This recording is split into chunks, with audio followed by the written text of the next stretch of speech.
If you don't want to go to the nursing home, get a job, my son said, and I smiled, not because it was funny, not because it didn't hurt, but because after a lifetime of swallowing words and emotions, smiling had become my safest language, and I walked outside carrying that smile like a shield, pretending I wasn't questioning how a woman who had given her youth, strength, and silence to a family could suddenly be reduced to a problem that needed solving.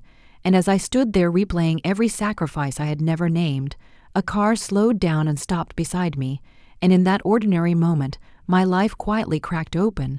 So let me tell you my story, the way I lived it, not as a lesson, not as a complaint, but as truth, because I am Auntie Mae.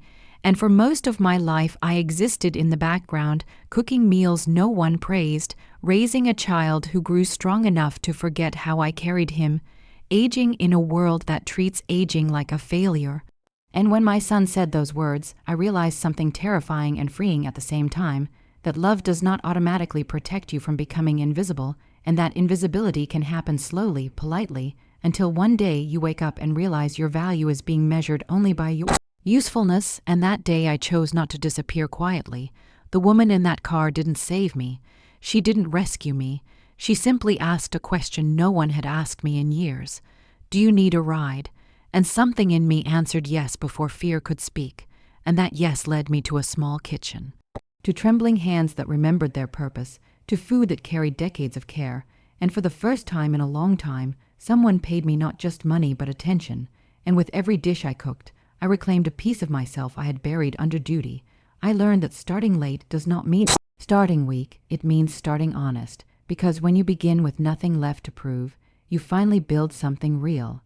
I watched my son struggle to understand the woman I was becoming, because children sometimes need their parents to stay small so they can feel big. But I did not grow to punish him, I grew to survive, and in surviving I softened instead of hardened. I forgave him not because he deserved it, but because I deserved peace, and as time passed, my work became more than a job.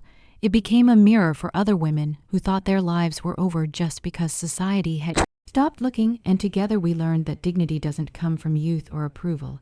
It comes from choice, from deciding that even now, even here, we matter. I built something modest, something honest, and then I learned the hardest lesson of all, how to step back without disappearing, how to let others lead without feeling erased, because worth is not proven by constant effort. It is known internally and shared gently. I aged openly after that, without shame, without fear, understanding that slowing down is not the same as giving up. And when the word nursing home returned to my life years later, it no longer sounded like a threat. It sounded like an option, because the difference between a cage and a choice is dignity, and I had reclaimed mine. I am not a hero. I am not extraordinary. I am simply a woman who stopped apologizing for taking up space. Learned too late, but not too late, that love should never require self-erasure. And if you hear my story and feel something stir inside you, let it be this, that it is never the wrong time to begin again, never foolish to want more life, and never selfish to refuse to disappear just because the world finds it convenient, because I smiled that day not knowing it would be the last smile of my old life, and the first honest one of the life I finally chose to live. And now let me continue, because my story did not end the day I found my footing. It only deepened. It became quieter but heavier with meaning, and once I stepped into that new life, the one I chose instead of shrinking into, I began to notice how much of myself I had abandoned just to keep peace, how many dreams I had postponed indefinitely because someone else's needs were louder than mine. And this realization didn't make me angry at first. It made me sad, deeply sad, for the woman I had been who thought endurance was the same thing as purpose.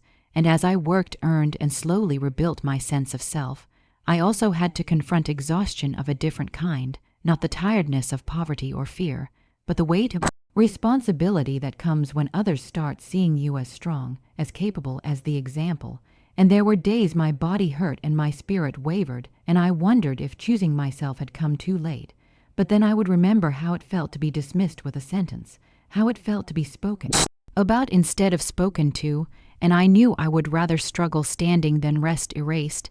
And my son, watching this transformation from the sidelines, had to face his own discomfort, because when a mother changes, It forces a child to reevaluate the story he tells himself about control, sacrifice, and entitlement, and we stumbled through that adjustment imperfectly, sometimes in silence, sometimes in painful honesty. But slowly he began to see me not as a safety net or a future burden, but as a living, choosing woman, and that shift changed us both. I began mentoring other women not because I wanted to lead, but because they needed someone who understood the fear of beginning late, the shame of asking for help, the courage it takes to admit you want more life. And together we created something fragile and beautiful, a space where aging did not mean fading, where experience was currency, where mistakes were allowed and dignity was protected.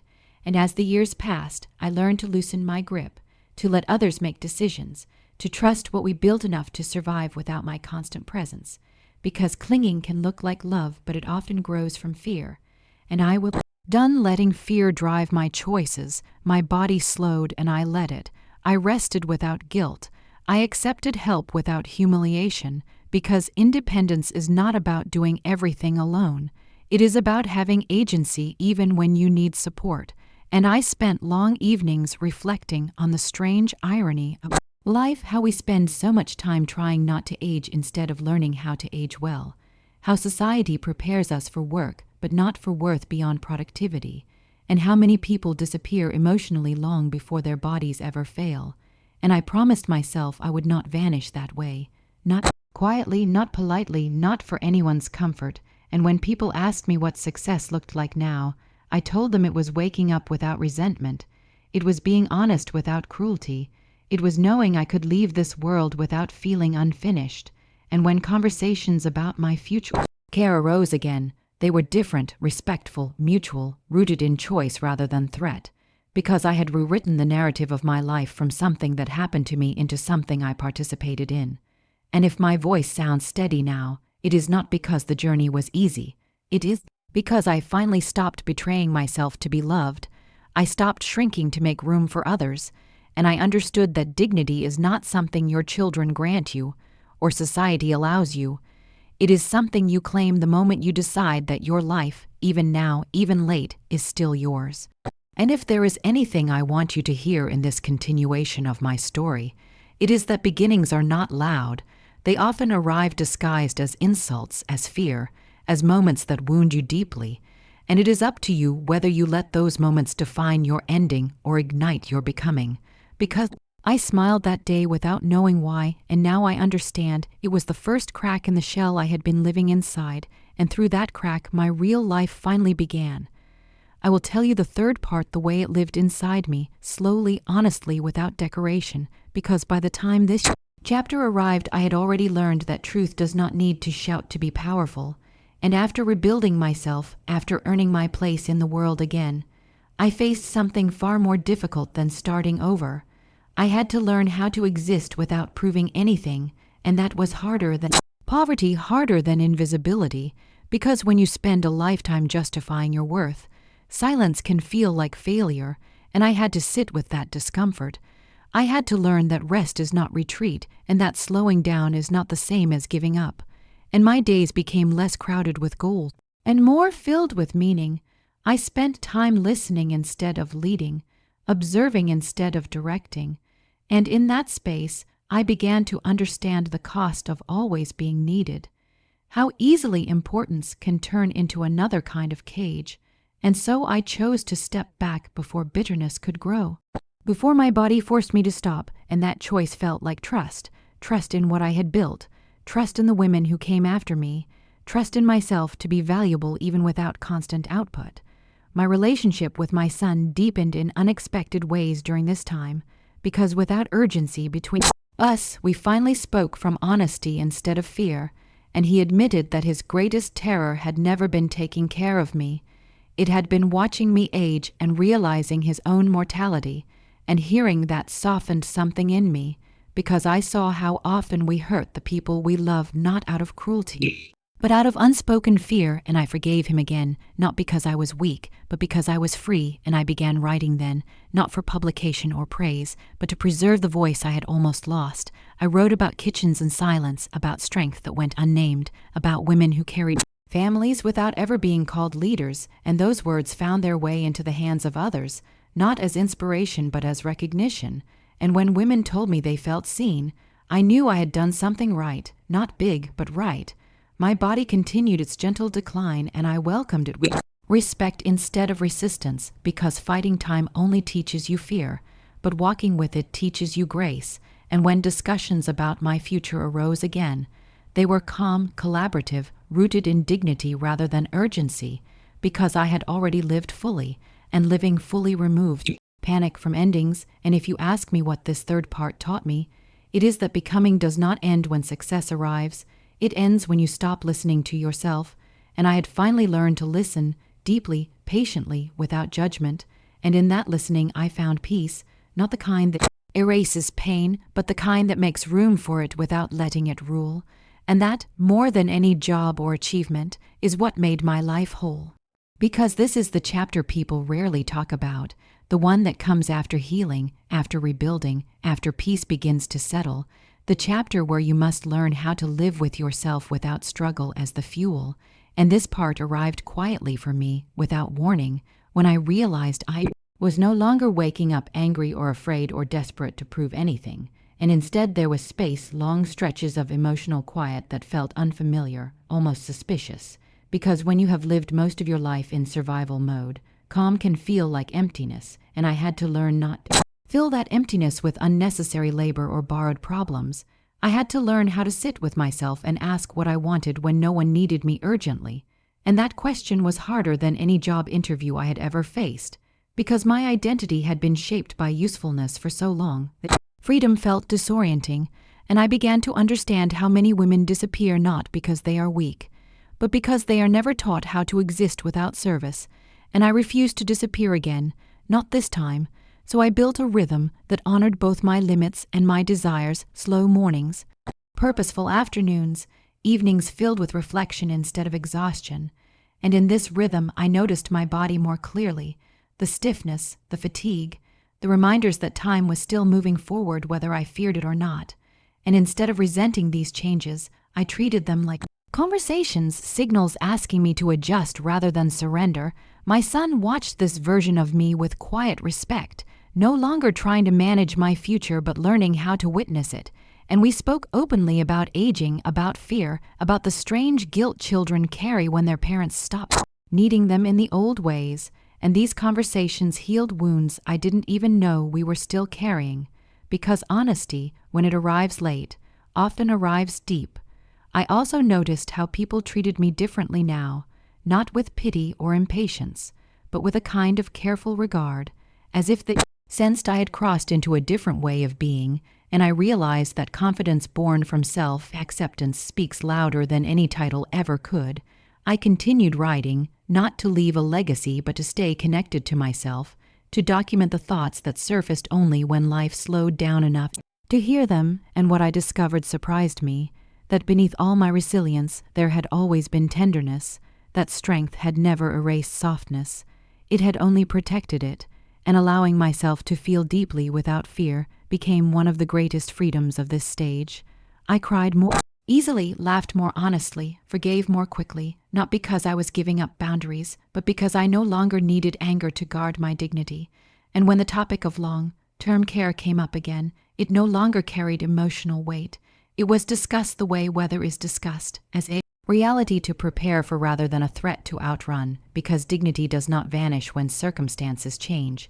It only vanishes when choice is removed, and I had ensured my voice would remain part of every decision.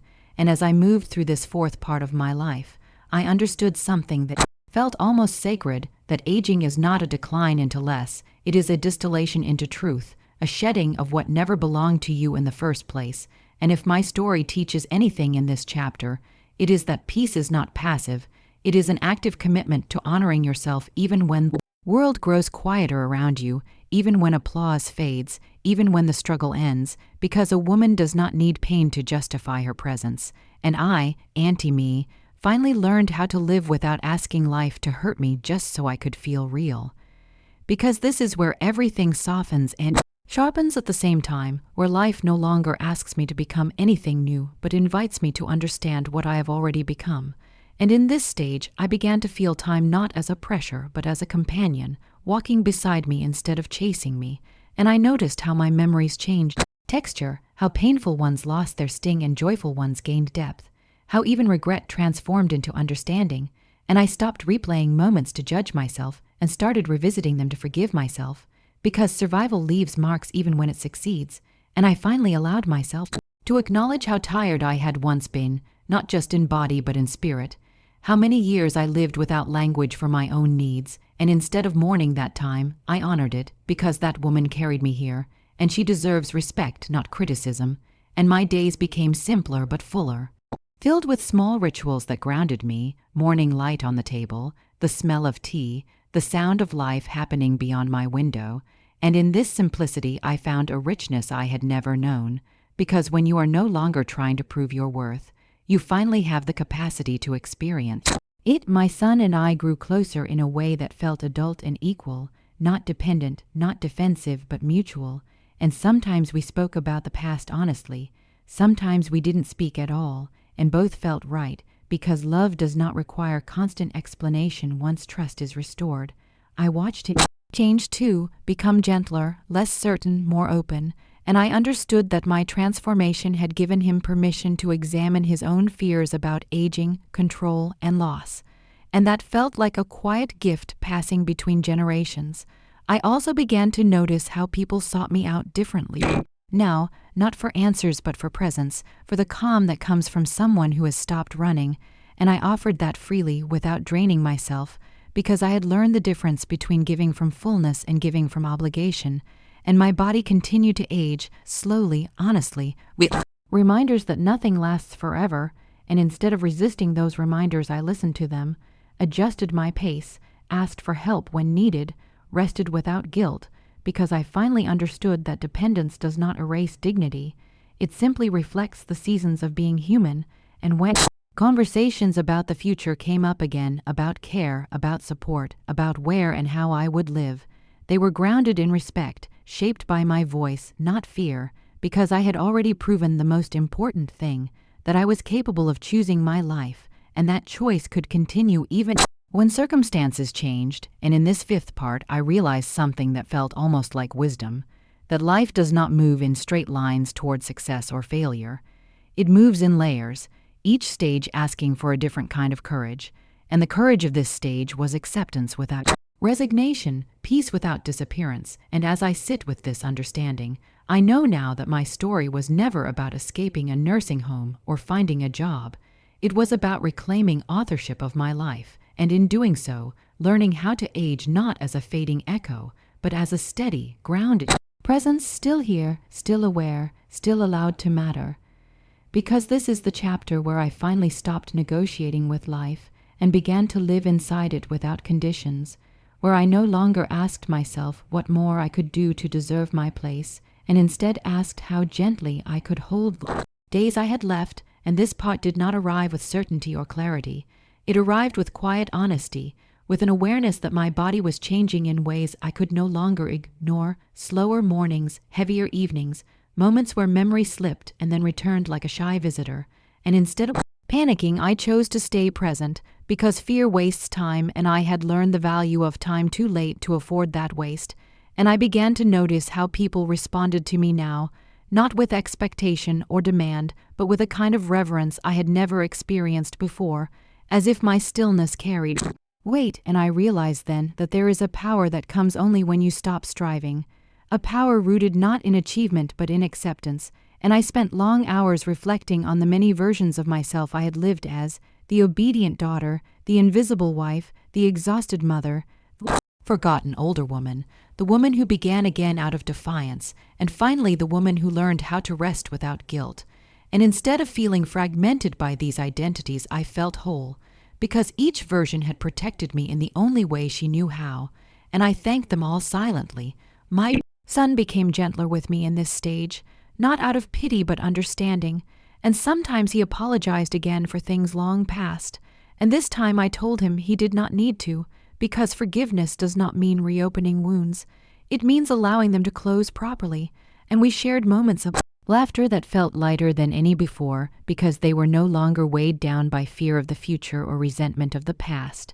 I also became more honest with myself about what I no longer wanted: noise, urgency, unnecessary conflict, people who confused access with entitlement, and I let go of those things without drama because I had learned that boundaries do not need explanation once you trust your own worth. And as my world grew smaller physically, it grew deeper emotionally. Conversations mattered more than crowds, meaning mattered more than movement, and I began to understand that life does not shrink at the end, it concentrates, like a story moving toward its final, truest sentence. And when conversations about care, support, and the possibility of assisted living arose again, I did not flinch, because fear no longer controlled me. I asked questions, set conditions, expressed preferences, because dignity does not disappear when you need help. It disappears when your voice is removed, and mine was still strong, still clear. And in this sixth part I came to know something essential, that the greatest rebellion of an aging woman in a world obsessed with youth is not productivity, it is presence, choosing to remain fully herself even when speed, strength, and visibility fade.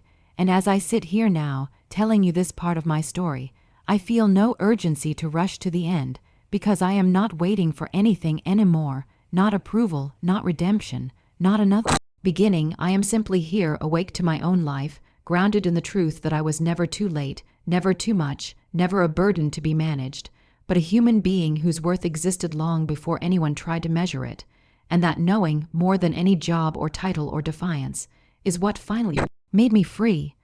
This is where life becomes less about holding on and more about understanding what to gently release, and by this stage I had stopped counting years and started counting moments, not the dramatic ones but the ordinary, sacred details that once slipped past me unnoticed, the way sunlight settles differently on a table in the afternoon, the comfort of familiar silence, the sound of someone breathing beside you without needing to speak. And I realized that I had spent much of my life preparing for later without ever being taught how to inhabit now, and now had finally arrived, calm and unannounced, and I welcomed it without suspicion. My body continued to change, not suddenly, not cruelly, just honestly, reminding me each day that nothing is permanent, and that this impermanence is not a punishment but a condition of being alive. And instead of fighting the reminders, I spoke to my body with kindness, thanking it for how far it had carried me, forgiving it for what it could no longer do, because resentment toward your own body is a quiet violence we normalize far too easily, and I refused to participate in that anymore. My world grew quieter, but not lonelier, because loneliness comes from disconnection, not from silence, and I felt deeply connected now to myself, to the people who mattered, to the life I had finally claimed. My son sat with me often during this time, sometimes anxious, sometimes peaceful, and I saw in his eyes the same fear I once carried, the fear of becoming unnecessary, of losing relevance, and I spoke to him gently about this, telling him that usefulness is not the same as worth, that love does not expire when roles change, and that caring for someone does not mean owning their choices, and I watched him absorb these truths slowly, imperfectly, the way we all do, and I felt a quiet pride, not because I had taught him something extraordinary, but because I had lived honestly enough for him to learn by watching. And there were days I felt tired beyond explanation, a fatigue that sleep could not fix, and on those days I allowed myself to do nothing without shame, because I had finally learned that rest is not laziness. It is wisdom earned through survival, and as my physical world narrowed, my inner world expanded, memories surfaced uninvited, not as regrets but as witnesses, reminding me of how much I had endured, how much I had loved, how many times I had continued when stopping would have been easier, and instead of judging those memories I honored them, because they were proof of a life fully lived, not perfectly, but sincerely. Conversations about my future became more frequent now, spoken softly, carefully, without fear or threat, and I participated in them with clarity, because dignity is not about avoiding dependency. It is about retaining choice, and I made my wishes known calmly, without drama, trusting that my voice mattered because I had never surrendered it again. And in this stage, I understood something that felt like a final gift, that meaning does not come from how loudly your life is remembered, but from how truthfully it was lived. And I stopped worrying about legacy as something external, something to leave behind, and began to see it as something internal, something carried forward in the way people treat themselves after knowing you. And when I thought back to that day, the day my son spoke carelessly and I smiled out of habit, I no longer felt pain, I felt gratitude, because that sentence, though sharp, had cut me open just enough for light. Enter, and now, in the seventh part of my life, I sit with that light comfortably, not chasing it, not fearing its fade, simply allowing it to exist. And if my voice sounds calm now, it is because I have stopped arguing with my own existence. I have stopped asking permission to matter, and I have accepted that endings are not failures. They are conclusions written after a long, honest story, and I am at peace not because everything was easy, but because everything was faced, and that, I believe, is the truest form of strength an aging woman can claim. The story becomes less about time and more about tenderness, where life no longer feels like something I am moving through but something that is gently moving through me. And I wake each day with a strange combination of clarity and softness, aware that I am closer to the end than the beginning, yet feeling no urgency to rush or resist it. And I spend more time remembering than planning, not out of nostalgia but out of understanding, because memory at this stage is not an escape. It is a form of meaning making, a way of stitching together the many selves I have been into one coherent truth, and I realize how much of my life was shaped by endurance, by the quiet agreement to keep going even when no one noticed, and instead of resenting that, I finally bow to it because endurance carried me long enough for awakening to arrive. My days are slower now, shaped by my body's rhythms rather than the clock, and I listen carefully to what my energy allows, honoring it without bargaining, because I have learned that self-respect is not dramatic. It is consistent, and people often mistake this slowness for decline. But inside I feel more present than I ever have, more awake to subtle joys, the warmth of a cup in my hands, familiarity of my own breath, the comfort of knowing I do not owe anyone an explanation for existing as I am. My son sits with me often during this time, sometimes asking questions he never thought to ask before about my childhood, about my dreams before motherhood, about the things I gave up without naming them, and I answer honestly, not to burden him with regret, but to free both of us from silence, because silence protects no one in the end, and I can see him changing as he listens, becoming gentler with himself, less afraid of slowing down, less obsessed with control, and that feels like a quiet continuation of my life through his, not as obligation but as understanding. And I think often about how fear shaped so many of my earlier choices, fear of being alone, fear of being unwanted, fear of being a burden, and I marvel at how none of those fears came true once I stopped letting them lead, because fear does not predict the future, it only limits the present, and I wish I had known that sooner, but I no longer punish myself for learning late, because late learning is still learning, and learning is still growth, and growth does not have an expiration date. My body continues to change, sometimes frustratingly, sometimes gently, and I speak to it now like an old friend, with patience and gratitude, because it carried me through every chapter, including the ones I barely survived, and I no longer see weakness as failure. I see it as honesty, and honesty feels sacred at this stage. Conversations about care, about support, about where and how I will live are no longer heavy. They are practical, thoughtful, respectful, and I participate in them fully, because I know now that dignity does not come from independence alone. It comes from being included in decisions about your own life, and my voice remains steady even when my body does not. And in this eighth part, I understand something that feels like a final unfolding, that my life was never meant to be impressive.